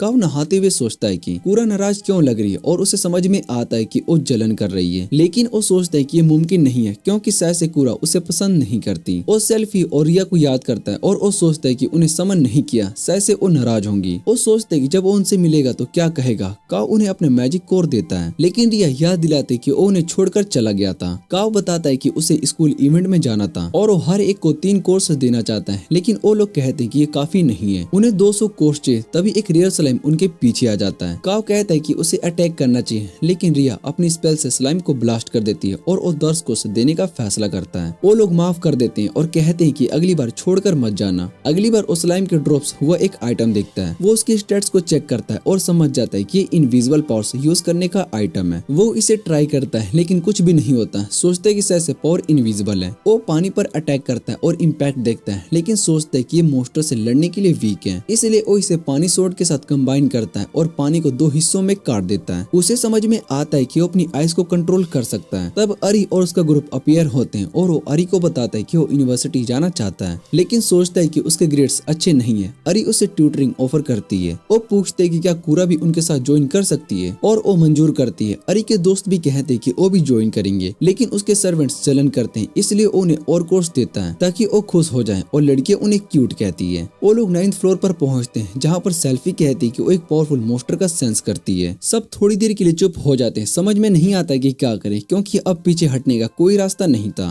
फिर सब डिसाइड करते हैं कि जो भी होगा देखा जाएगा, इसका सामना करते हैं। अरी कहती है कि अगर कुछ ज्यादा मुश्किल हुआ तो हम रिट्रीट कर लेंगे। तभी उनके सामने एक बड़ा भयानक मोस्टर आ जाता है। सेल्फी और यह तुरंत उसे पहचान लेती कि वो ऑर्थोर्स है और वो सब बहुत ही हैरान हो जाते हैं। ये मोस्टर 9th फ्लोर पर आना ही नहीं चाहिए था, फिर यहाँ कैसे। काव तुरंत कहता है कि हमें यहाँ से निकलना चाहिए, लेकिन बात खत्म होने से पहले ऑर्थोर्स उनकी तरफ दौड़ता है। सेल्फी बिना देरी के सबके आसपास एक पावरफुल बैरियर बना देती है। अरी और मिको अपनी मैजिकल गन्स रेडी कर लेते हैं। अरी अर्थवेव का यूज करके ऑर्थोर्स को रोकने की कोशिश करती है और रिया अपने फायर स्पेल को छोड़ देती है, पर मोस्टर पर इसका कोई असर नहीं होता, उल्टा वो खुद आग उगलने लगता है। रिया तुरंत क्रोसी ब्रेथ यूज करती है। मिको अपने समन्ड मोस्टर स्नैच्ड को अटैक करने का ऑर्डर देती है, लेकिन काव समझ जाता है कि ये सब काफी नहीं है, डैमेज बहुत ही कम हो रहा है। तो ऑर्थोर्स का ध्यान भटकाने का फैसला करता है और रिया से कहता है कि उसका स्टमक जला दो। रिया बिना कुछ सोचे ऑर्थोर्स की तरफ दौड़ती है और अपनी हेलफायर से उसके पेट पर एक जबरदस्त ब्लास्ट कर देती है। काव सेल्फी को कहता है कि अपने डिवाइन स्पेयर यूज करो और सेल्फी फुल स्पीड में ऑर्थोर्स की तरफ चार्ज करती है। रिया एक और बार फायर का अटैक करती है, लेकिन मोस्टर अभी रुकता नहीं, फिर से आग उगलने के लिए जा रहा होता है। तभी चीहू अपना वाटर बॉल उसके मुंह में फेंक देता है। मोस्टर रुक जाता है और सब एक साथ फुल पावर से अटैक को छोड़ देते हैं। काफी लंबी फाइट के बाद वो मोस्टर गिर जाता है और सब जीत जाते हैं। थके हुए सब लोग सेलिब्रेट करते हैं। मिका कहती है कि चलो थोड़ा ब्रेक ले लेते हैं, हम लोग ऑलरेडी बहुत ज्यादा थक चुके हैं। पर तभी सोफी कुछ महसूस करती है और एक और डार्क एनर्जी, एक पावरफुल प्रेजेंस और एक आवाज सुनाई देती है, तुम लोग सिर्फ मेरे कुत्ते को ही हरा पाए हो। सब घूम कर देखते हैं, एक पावरफुल डीमन सामने आ जाता है, उसका नाम होता है बिले। सब समझ जाते हैं ऑर्थोरस उनके कंट्रोल में था। बिले गुस्से में कहता है कि मैं तुम सब लोगों को भागने नहीं दूंगा और डार्क मैजिक से अटैक करता है। सेल्फी तुरंत बैरियर बनाकर सभी को बचा लेती है। बिले अपनी तलवार से वार करता है और काव समझ जाता है कि ये इंसान बहुत ही फास्ट है। सब मिलकर उस पर ब्लास्ट करते हैं, लेकिन कुछ भी फर्क नहीं पड़ता। रिया कहती है कि सेल्फी की मैजिक इस पर काम नहीं करेगी, लेकिन काव कहता है कि हमें सेल्फी का बैरियर चाहिए वरना हम सब मारे जाएंगे। अरी कहती है कि टेंशन मत लो, मैं उसके स्पीड से फाइट कर सकती हूँ। काव मान जाता है और सेल्फी अपने बैरियर हटा देती है। सेल्फी और रिया मिलकर अटैक करते हैं, लेकिन फिर भी कोई असर नहीं होता। तभी बिले सीधा काव पर चार्ज करता है और अरी उसके बीच में आ जाती है, लेकिन बिले उसे जोर से धक्का दे देता है और फिर काव पर अटैक करता है। काव अपनी मैजिक सोर्ड से डिफेंस करता है और उसका वार बिले की सोर्ड को तोड़ देता है। बिले गुस्से से पिघल जाता है, ये सोर्ड तो मुझे ड्यूक ने दिया था। वो काव को गुस्से से मारना शुरू कर देता है और उसे दीवार से टकरा देता है। काव मुश्किल से एक पोशन पीता है, तब तक बाकी सभी लोग बिले पर अटैक कर देते हैं। काव एक प्लान बनाता है और मिको से कहता है कि उसका ध्यान भटकाओ। मिको तुरंत शूटिंग स्टार्ट कर देती है और उसी वक्त काव चुप कर पीछे से आता है और अपनी तलवार सीधा बिले के पीठ में घुसा देता है। बिले जोर से जमीन पर गिर जाता है और काव सोचता है कि सब खत्म हो गया, लेकिन तभी बिले वापस उठ जाता है और अपनी जख्मों को तुरंत हील कर देता है। काव गुस्से में कहता है कि ये चीटिंग है, मोस्टर तो ऐसे हील नहीं करते। बिले तुरंत उस पर वार करता है और काव को जोर से जमीन पर गिरा देता है। जब वो उसे खत्म करने के लिए जा रहा होता है, तभी सभी लड़कियां उसके सामने आ जाती है, लेकिन बिले उन सभी को तुरंत हरा देता है। सोफी अपनी डिवाइन स्पेयर चार्ज करती है, लेकिन वो उसे उठाकर दूर फेंक देता है। रिया काव से कहती है कि तुम भाग जाओ, मैं इसे रोकती हूँ, लेकिन बिले उसे भी दूर धकेल देता है। काव ये सब देखकर सोचता है कि मैं सबको ऐसे अकेला नहीं छोड़ सकता हूँ। वो सोचता है कि कोई आखिरी रास्ता होना चाहिए। तभी उसे याद आता है कि रिया के पास एक स्किल है,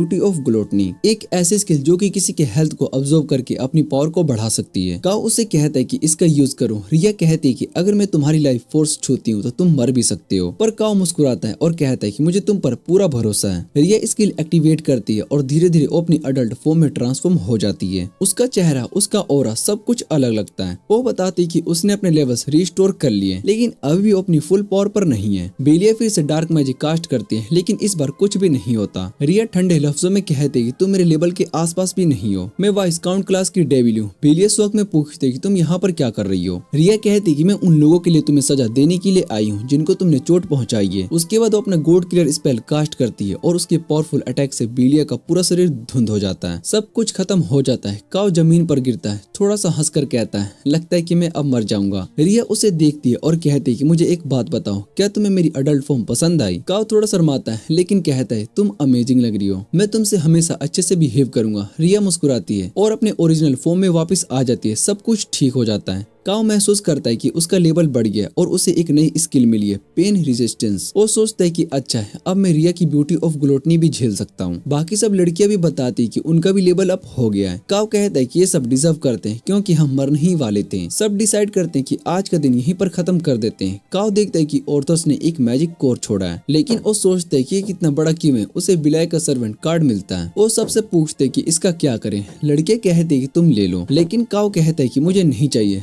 रिया तो ऑलरेडी मेरे पास है। रिया बताती कि बिलाई का रैंक काफी लो है, बेटर होगा इसे बेच दो। लेकिन काओ उसे समन कर लेता है, सोचता है कि शायद से अब एक पावरफुल सर्वेंट मिल जाए। पर जैसे ही बिलाई समन होता है वो एक छोटा सा बच्चा बन जाता है। बिलाई कहता है मेरा लेवल समन होने के बाद कम हो गया। काओ बस सिर पकड़कर बैठ जाता है और कहता है मुझे इसे बेच देना चाहिए था। बिलाई रो पड़ता है, उसके आंसू रुक ही नहीं रहे होते। सीन शिफ्ट होता है, काओ नहा रहा होता है और सोचता है कि मैंने इसे समन ही क्यों किया। तभी बिलाई पीछे से आ जाता है और उसकी पीठ धोने लगता है। वो गुस्से में नहीं बल्कि एक इमोशनल होकर कहता है, मुझे प्लीज छोड़ मत देना, मैं तुम्हारे साथ ही रहना चाहता हूँ। काओ उसके सिर पर हाथ रखता है और कहता है ठीक है, मैं तुम्हें नहीं बेचूंगा। सब लड़कियां दूर से उनकी बात सुन लेती है और मुस्कुरा कर कहती है, लगता है कि ये दोनों अच्छे दोस्त बन चुके हैं। फिर सब हिट सागा के पास आ जाते हैं और उसे मैजिक कोर दिखाते हैं। वो शौक में कहती है, ऑर्थोस वो भी 9th फ्लोर पर, ये पॉसिबल नहीं है। वो तुरंत एक टीम भेजने का फैसला करती है जैसे कुछ बड़ा होने वाला हो। फिर हिट सागा कहती है कि मैं तुम्हें इस कोर के 24 मिलियन येन दूंगी। काओ की आंखें फटी की फटी रह जाती है, इतना सारा पैसा। लेकिन वो कहता है मैं ये पैसा सबके साथ बांटना चाहता हूँ क्योंकि मोस्टर को मिलकर हराया था। हिट सागा कहती है कि मैं तुम्हारे टैक्स रिटर्न के पेपर्स भी तैयार कर सकती हूँ। काओ कंफ्यूज हो जाता है, टैक्स रिटर्न वो क्या होता है। अगले सीन में सब मिलकर खाना खा रहे होते हैं और काओ अरी से पूछता है कि मुझे टैक्स के बारे में कुछ नहीं पता, मैं क्या करूँ। अरी कहती अपने एक्सपेंसेस के रिकॉर्ड रखो, लेकिन काओ कहता है मैं तो सब रिसिप्ट्स पहले ही फेंक चुका हूँ। मिका हंसते हुए कहती है कि अब के बार संभाल के रखना। अरी कहती है कि मुझे लगता है कि जो के आसपास कुछ ही चीजें अट्रैक्ट होती है। हमें एक ऑर्थर्स और एक डेविल एक ही फ्लोर पर मिला है। काओ एग्री करता है, मेरे पास अब 3 सर्वेंट्स कार्ड्स आ चुके हैं, शायद तुम सही हो। लेकिन फिर वो कहता है कि मैं एक नॉर्मल बंदा हूँ। तभी मिका अरी को कॉल करती है, चलो सब मिलकर डंजन एक्सप्लोर करते हैं। सब मिलकर नए स्किल को ट्राई करना चाहते हैं। अरी कहती है कि मैं बिल्कुल ठीक हूँ, लेकिन कॉल के बाद वो जोर से खांसने लगती है और थोड़ा बीमार लगती है। अगले दिन काओ बिलाय से कहता है कि सबको अपने स्किल दिखाओ। बिलाय कहता है कि मैं नाइट हूँ, मुझे एक वेपन चाहिए। काओ याद करता है कि मैंने इसका तलवार तोड़ दिया था, तो वो उसे एक रोड दे देता है, फिलहाल यही मेरे पास है। बिलाय उस रोड से गोब्लिन्स को मार देता है। काओ सोचता है ये तो सच में टैलेंटेड है, लेकिन रिया कहती है कि पहले से थोड़ा स्लो लग रहा है। बिलाय बताता है कि मेरा बॉडी अभी भी लेवल 1 पर ही है, लेकिन मैं सबके लिए काफी यूजफुल बनना चाहता हूँ। मैं प्रॉमिस करता हूँ कि मैं तुम्हारा ट्रस्टेड सोर्ड बनूंगा। काओ उसकी तरफ देखता है और कहता है कि तुम्हारे अंदर दम है, हम मिलकर काम करेंगे। फिर वो कहता है चलो तुम्हारी हीलिंग स्किल भी टेस्ट कर लेते हैं। काओ अपने एचपी कम करता है और बिलाय से कहता है अब डार्क कोर यूज करो। बिलाय के स्पेल बस थोड़ा सा हील करता है। बिलाय कहता है ये स्किल सिर्फ इतना हील करता है, पूरा बंदा नहीं। तभी काओ के दिमाग में एक आइडिया आता है, अगर इस स्किल को रिया की ब्यूटी ऑफ ग्लूटनी के साथ कंबाइन कर दिया जाए तो हम एक इन्फिनिट हीलिंग लूप बना सकते हैं। रिया कहती है कि एक बार ट्राई करते हैं, लेकिन काओ याद दिलाता है कि मेरा हेल्थ ऑलरेडी लो है, अगर कुछ भी गलत हुआ तो मैं मर भी सकता हूँ। तभी वो एक पत्थर से टकराकर गिर जाता है और उसका हाथ छिल जाता है। बिलाय तुरंत उस पर डार्क कोर से कास्ट करता है और काओ महसूस करता है कि पेन भी चला गया है। वो कहता है कि स्किल तो काफी काम की है। आरी अपने नए आजकल स्पेल का यूज करके गोलेम को फ्रीज कर देती है और फिर अपने दूसरे स्किल से उसे फ्रीज कर देती है। काओ उनकी तरफ देखकर हैरान हो जाती है, तुम लोग तो कमाल के हो। लेकिन अरी कहती है कि मेरा नया स्किल माना बहुत ज्यादा खाता है, है तो उसे हर बार यूज नहीं कर सकती। तभी और भी गुलेम्स आ जाते हैं और मीकू अपनी इल्यूजन मैजिक का यूज करके उनका ध्यान भटकाती है और स्नेच अपने हेजहॉग स्किल एक्टिवेट करता है जिसमें कई सारी नीडल्स होती है। सब मिलकर गुलेम को हराने में कामयाब हो जाते हैं। काओ सोचता है कि हमारी टीम कॉम्बिनेशन अटैक और भी ज्यादा स्ट्रॉन्ग हो गई है और डंजन की ओर अंदर जाते हैं और वहाँ एक और मोस्टर का ग्रुप मिलता है। काओ सेल्फी से कहता है कि अपना नया स्किल ट्राई करो, सॉन्ग ऑफ वोल्केरी। सेल्फी गाना शुरू कर देती है और एक बड़े से एंजल का अपीयरेंस होता है। काओ फील करता है कि एक अजीब सी डिवाइन पावर उसके बॉडी में फ्लो हो रही है। उसे लगता है कि मोस्टर स्लो हो गए और वो एक को इंस्टेंट किल कर देता है। लेस सीरियस हेलफायर से एक गोब्लिन को जला देता है और बिलियर लास्ट मोस्टर को खत्म कर देता है। काओ सबसे पूछते है कि सेल्फी का स्किल तुम लोगों पर काम कर रहा है क्या? रिया कहती है कि मुझे थोड़ा स्ट्रॉन्ग फील हुआ, लेकिन बिलाय कहती है कि मुझे कुछ फील नहीं हुआ। तब सब सोचने लगते हैं शायद इसलिए क्योंकि बिलाय और सेल्फी के बीच में कनेक्शन नहीं है। अरी उससे कहती है कि तुम्हें सभी के साथ बॉन्ड बनाना पड़ेगा। बिलाय बोलता है मैं सोर्ड के साथ बेटर फाइट करता हूँ। तो काओ तुरंत कहता है कि तो तुम्हारे लिए एक सोर्ड खरीदता हूँ। बिलाय इमोशनल हो जाता है, आंखों में आंसू लेकर कहता है कि मैं पूरी कोशिश करूंगा। तभी एक और मोस्टर ग्रुप आ जाता है और बिलाय अपने नए सोर्ड से उन्हें इजीली हरा देता है और सब बहुत ही इंप्रेस हो जाते हैं। अब उससे पूछते हैं कि सोर्ड चलाना कैसे सीखूं। बिलाय खुशी से कहता है कि मैं सिखाने के लिए रेडी हूँ। लेकिन तब काओ कहता है कि मुझे घर भी जाना है और अरी तुरंत कहती है कि तुम मेरे घर पे पढ़ लो। सीन शिफ्ट होता है। काओ और उसके दोस्त को एक गेट के सामने वेट करते हुए दिखाया जाता है। मिको और अरी भी आती है। जब वो बेल बजाते हैं गेट खुलता है, लेकिन काओ कंफ्यूज हो जाता है अरी का घर कहाँ है। लड़कियां कार में बैठ जाती है और काओ सोचते है कि क्या मैं भी कार में बैठ सकता हूँ। अरी मुस्कुराकर कहती कि लड़की को वॉक करना पड़ेगा। लड़की रियलाइज करती कि रास्ता बहुत ही लंबा है। तभी लड़कियां पहले ही अरी के घर पर पहुंच जाती है। पूरा कहती कि तुम्हारा घर तो बहुत ही ब्यूटीफुल है। अरी बताती कि मेरे फैमिली का एक और मार्शल आर्ट डोजो है और हम इस जमीन पर माइंड और बॉडी का परफेक्ट बैलेंस सीखते हैं। आखिरकार लड़के भी आ जाते हैं, लेकिन जब अरी उन्हें डोजो लेकर जाती है तो सब बहुत ही कंफ्यूज हो जाते हैं। हमें लगा था कि हम तुम्हारे रूम्स में पढ़ेंगे। अरी हंसती है, तुम लोग ज्यादा हो इसलिए डोजो में ही पढ़ेंगे। तो अरी डिसाइड करते कि सब लोग डोजो में पढ़ाई करेंगे। सब लोग बैठ जाते हैं और अरी काओ से कहती कि मेरे पास बैठो, तुम्हें क्या सब्जेक्ट में हेल्प चाहिए। काओ कहता है कि मुझे मैथ में दिक्कत आ रही है। तो अरी तुरंत उसे पढ़ाना शुरू करती है। पूरा उन दोनों को क्वाइटली ऑब्जर्व कर रही होती है। तभी अरी बोलती है कि मुझे भी पढ़ाई में हेल्प चाहिए। हाको और सिंजी तुरंत वॉलंटियर करते हैं, हम पढ़ा देते हैं। लेकिन काओ जानता है कि वो दोनों खुद स्ट्रगल करते हैं। तो अरी कहती है कि मुझे काओ से ही पढ़ना है। काओ थोड़ा शर्मा जाता है,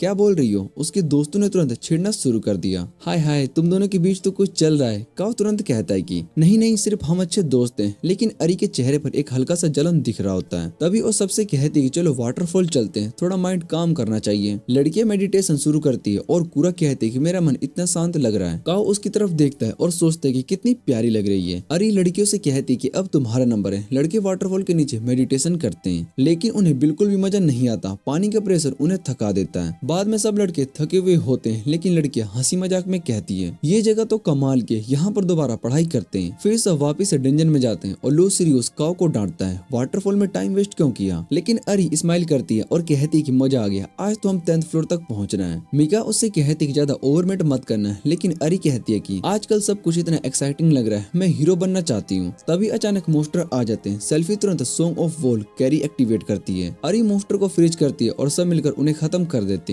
काओ बहुत ही हैरान हो जाता है, 9th फ्लोर के मोस्टर को इतनी इजीली हराना। उसके सर्वेंट्स मैजिक कोर को खा जाते हैं और मिका टीज करती है रिया को, तुम तो हैमस्टर जैसी दिख रही हो। सब हंस पड़ते हैं। सब 10th फ्लोर के पास पहुंचने वाले होते हैं। तभी अरी अचानक से बेहोश होकर गिर जाती है और सब देखते हैं कि वो ब्लीड कर रही है। फ्लैशबैक में 2 साल पहले का सीन दिखाया जाता है। मिको एक कार्ड शॉप में होती है। एक लड़का उसे डुएल के लिए चैलेंज करता है। सब लोग जानते हैं कि मिको वहाँ की चैंपियन है और उस लड़के ने कभी उससे नहीं जीता। फिर भी वो बार बार हार कर चैलेंज एक्सेप्ट करता रहता है। मिको उसे फिर से हरा देती है, तुम अपना टाइम वेस्ट कर रहे हो। वो लड़का गुस्से में कहता है, तुम सिर्फ इसलिए जीत जाती हो क्योंकि तुम पैसे से रेयर कार्ड्स लेती हो। लेकिन मिको कहती है कि सिर्फ रेयर कार्ड्स होने से जीत नहीं मिलती, प्लेयर के पास स्किल होनी चाहिए। वो लड़का चला जाता है और मिको बोरेड महसूस करती है। तभी अरी उसे अप्रोच करती है, मैं तुमसे चैलेंज करना चाहती हूँ। वापस प्रेजेंट में अरी डंजन हॉस्पिटल में होती है और डॉक्टर बताता है कि उसे एक ऐसी दवाई दी गई जिससे कि वो पूरा दिन सोती रहेगी। अरी को पता चलता है कि वो एक्साइलर एक बहुत ही रेयर आइटम है जो कि डंजन में ही मिल सकता है। तभी मिको वहाँ पर आती है और वो जानती है कि अरी एक्साइलर ढूंढने की प्लानिंग कर रही है। अरी चाहती कि उसके साथ जाए, लेकिन मिको समझाती कि डंजन बहुत ही डेंजरस है, इसलिए अरी को यहाँ पर रुकना चाहिए। लेकिन अरी अपनी बात पर अड़ी रहती है और वो कहती कि वो एक्साइलर ढूंढना चाहती है क्योंकि उसे रिसर्च में मदद मिलेगी और अनेक लोगों की जान बच सकती है। वो नहीं चाहती कि मिको अकेली जाए। धीरे धीरे मिको समझ जाती कि अरी ने अपना फैसला कर लिया है, तो वो कहती है कि ठीक है, हम दोनों मिलकर एक्साइलर ढूंढेंगे। प्रेजेंट टाइम में अरी के पिता मिको का शुक्रिया अदा करते हैं कि उसने उनकी बेटी बेटी को डंजन में ले जाकर बचाया। मिको कहती कि ये उसके लिए अभी सबसे बड़ा काम है। काओ को ये बातें पहले कही हुई लगती है तो वो और अरी मिलकर एक्साइलर की तलाश करने के लिए डंजन फ्लोर्स में जाने का प्लान बनाते हैं। अगली सुबह वो सब 10th फ्लोर पर जाते हैं जहाँ पर मॉन्स्टर्स उनका इंतजार कर रहे होते हैं। सोफी तुरंत सॉन्ग ऑफ फोल्करी गाती है और काओ सबको ऑर्डर देता है कि वो फैल जाए ताकि मॉन्स्टर को एक एक करके मार सके। बिलाय बताता है कि अभी तक उन्होंने एक्साइलर ड्रॉप नहीं किया, लेकिन मिका कहती है बस थोड़ा और मेहनत करनी होगी, ये आइटम बहुत ही रेयर है। तभी एक बड़ा सैंड होर्न मॉन्स्टर आता है जो कि काओ को पकड़ लेता है। मिको अपनी इल्यूजन मैजिक चलाती है जिससे कि मॉन्स्टर उसे छोड़ देता है। आया तुरंत चार्ज करती है और मॉन्स्टर को काट कर छुड़ा देती है। सब वापस से हॉस्पिटल आते हैं और अरी को अपनी एडवेंचर्स के बारे में बताते हैं। अरी कहती है कि वो दोबारा से डंजन जाना चाहती है ताकि मॉन्स्टर से लड़के सबकी मदद कर सके। मिको और अरी जाने वाले होते हैं तब अरी काओ से कहती है कि वो हीरो बनना चाहती है जो अपने दोस्तों को प्रोटेक्ट कर सके। कहती है कि अभी के लिए ये मेरा सबसे बड़ा काम है। काओ को कुछ याद आता है, उसे लगता है कि ये बात उसने पहले भी कहीं पर सुनी हुई है। तभी उसके फोन पर कूरा कॉल करती है और अरी के बारे में पूछती है। काओ सोचता है झूठ बोलने का, लेकिन फिर उसे याद आता है कि कैप्टन काटसूरा ने कूरा से कहा था कि वो डंजन एक्सप्लोर कर रहा है क्योंकि वो सबका हीरो बनना चाहता है। उसने कहा था कि अभी के लिए यही मेरा सबसे बड़ा काम है। काओ कॉल को खत्म करता है और वापस से डंजन जाता है। वहाँ 10th फ्लोर पर एक बड़ा मॉन्स्टर उसका इंतजार कर रहा होता है। काओ डिसाइड करता है कि वो मॉन्स्टर से लड़ेगा क्योंकि वो भी हीरो बनना चाहता है काटसूरा की तरह। एक शाम काओ थक कर घर लौट रहा होता है और उसकी माँ उसे लेट आने पर पूछती है, बेटा इतनी देर क्यों लगी घर आने में, क्या काम में बिजी हो? काओ कहता है, माँ कल से मैं ज्यादा मेहनत नहीं करूंगा, आप फिक्र मत करो। काओ क्लास में लेट पहुंचता है। टीचर उससे पंक्चुअल होने के लिए कहती है और क्लास कंटिन्यू होती है। क्लास के बाद हाको और सिंजी कूरा से पूछती है क्या वो अरी से मिलने के लिए जा रही है, लेकिन कूरा कहती है कि वो नहीं जाएगी। तब हम देखते हैं कि काओ अभी भी सो रहा होता है। दोनों सोच रहे होते हैं कि क्या वो ठीक है। काओ बताता है कि वो बस थका हुआ है और कहता है कि उसे डंजन वापस जाना है क्योंकि उसे एक्साइलर ढूंढना है। हाको और सिंजी हॉस्पिटल जाते हैं जहाँ पर हाको अरी के साथ कार्ड गेम खेलता है, लेकिन रियलाइज करता है कि वो उसे जीत नहीं पाता।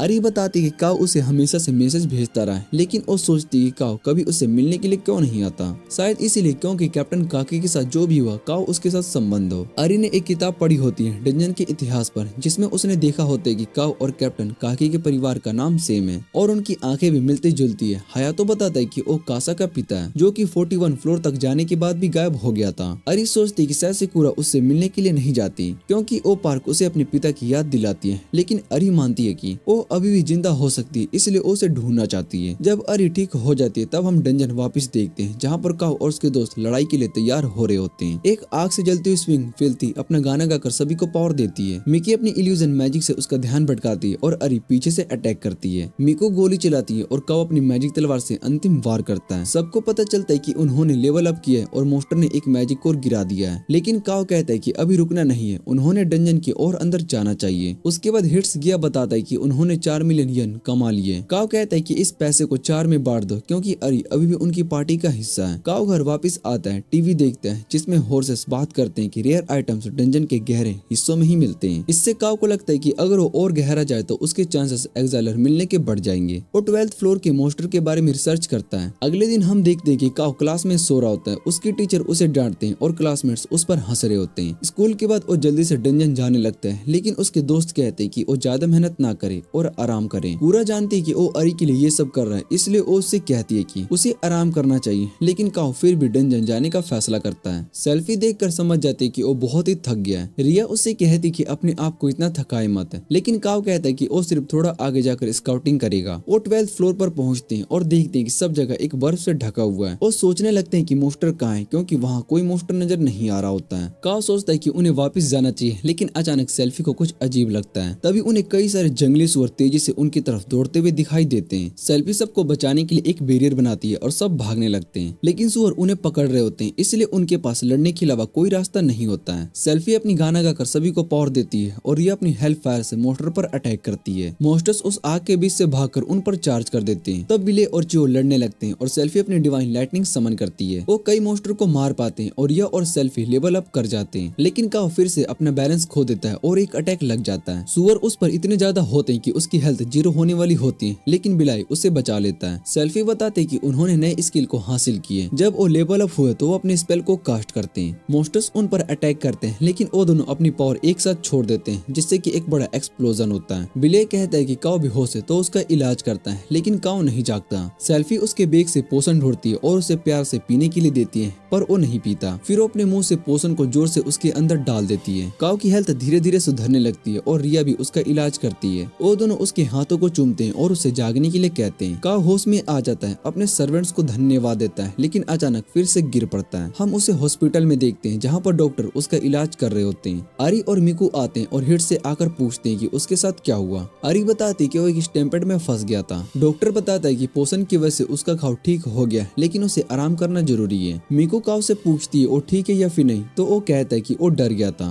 वो हॉस्पिटल छोड़कर निकल जाता है। आरी और मिकू सोचती है कि उसके साथ क्या हुआ, लेकिन हम देखते हैं कि वो डंजन की मैगजीन्स और कैप्टन कोगी का आर्टिकल्स जला रहा होता है। वो कूरा से मिलने के लिए जाता है और वो कहता है कि अब वो समझ गया कि वो कैसा महसूस करती है। उसे लगा था कि वो सच में डंजन में मर जाएगा और उसने सोचा कि कूरा हमेशा इतनी परेशान रहती होगी। वो बताता है कि उसके पिता हीरो थे और जब वो गायब हो गए थे तब लोग उनकी बुराई करते थे और वो बस कूरा को देखकर छुपा रहता है। इसलिए उसने फैसला किया कि वो सबको गलत साबित करेगा और कोगी के जैसे नहीं रहने देगा। वो डंजन की खोज करेगा और हीरो बनेगा, अपने लिए नहीं बल्कि कूरा के पिता के लिए और कूरा के लिए। लेकिन वो माफी मांगता है कि वो अब भी नहीं डरता डंजन में जाने से। कूरा खुश होती है कि उसने शुरुआत में अपने लिए नहीं बल्कि उसके लिए किया और अब वो कहता है कि वो अरी के लिए लड़ रहा है। वो सब अपने दोस्तों से मिलते हैं और मिका जकारी को बताती कि उनके पास एक स्पेशल चीज है जो कि दिखाना चाहती है। वो सब एक सर्विंग कार्ड लेकर आते हैं जो कि उन्होंने रेनबो स्लाइम से लिया होता है। लूसिया बताती कि ये कार्ड फेरी क्वीन टैनिया के लिए है, जो कि एक हीलिंग टाइप सर्वेंट है, इसलिए उन्हें लगता है कि वो अरी को हील कर सकती है। अरी पूछते हैं क्या वो पक्का है, लेकिन सब कहते हैं कि वो समन करके दिखाना चाहिए। अरी कार्ड लेती है और अपने सर्वेंट को बुलाती है। टानिया अपना परिचय देती है और काव से कहती है कि उसका मास्टर अरी बीमार है, लेकिन टानिया बताते कि वो सिर्फ लेवल 1 है, इसलिए अरी को पूरी तरीके से ठीक नहीं कर सकती। सब थोड़ा फिक्र में पड़ जाते हैं, लेकिन अरी कहती कि उसने कहा पूरी तरीके से ठीक कर पाएगी, इसका मतलब कि वो थोड़ा बहुत तो हील कर सकती, तो उसे यूज करने के लिए कहती है। टानिया अपनी शक्तियों का इस्तेमाल करती है और अरी चमकने लगती है। मिका पूछती क्या ये सच में काम किया और अरी बिस्तर से उठकर कहती कि उसका हाल अच्छा लग रहा है। मिका जल्दी से उसे गले लगाती है और अरी सबको अपने हीरो कहती है और सबको बताते हैं कि वो सब उसके हीरोज हैं। काव कूरा को सब कुछ बता देता है, लेकिन कहता है कि टानिया की हीलिंग सिर्फ लगभग 1 साल तक ही चलेगी, इसलिए उन्हें अरी की मदद करनी होगी। वो अपनी लेवल बढ़ाए या फिर एक्साइलर ढूंढे ताकि वो पूरी तरीके से ठीक हो सके। पूरा जानती कि इसका मतलब है कि काव को डंजन में जाते ही रहना पड़ेगा, लेकिन वो बस उसे अपने प्रोमिस को याद रखने के लिए कहती है कि वो सुरक्षित वापिस आएगा। वो उसे मैरी क्रिसमस भी विश करती है। काव अपने दिल की बात बोलने की कोशिश करता है, लेकिन उसकी माँ बीच में आ जाती है और कहती है कि वो बाहर ठंड से बच कर रहे। फिर हम देखते हैं काव और कूरा एक मंदिर में होते हैं। कूरा पूछती कि उसने क्या विश किया। काव कहता है कि उसने डंजन में सुरक्षा की दुआ मांगी है। कूरा अभी भी यकीन नहीं कर पाती कि बस ये वही उसका विश है। वो चाहती कि वो कोई आम विश करे, जैसे कि कॉलेज में एडमिशन मिलना। फिर हम काव को उसके दोस्तों के साथ देखते हैं जो कि फिर से डंजन में आगे बढ़ रहे होते हैं और इसी के साथ ये सीरीज यहीं पर खत्म हो जाती है। अगर आपको ये वीडियो अच्छी लगे तो वीडियो को लाइक करके चैनल को सब्सक्राइब जरूर कर लेना।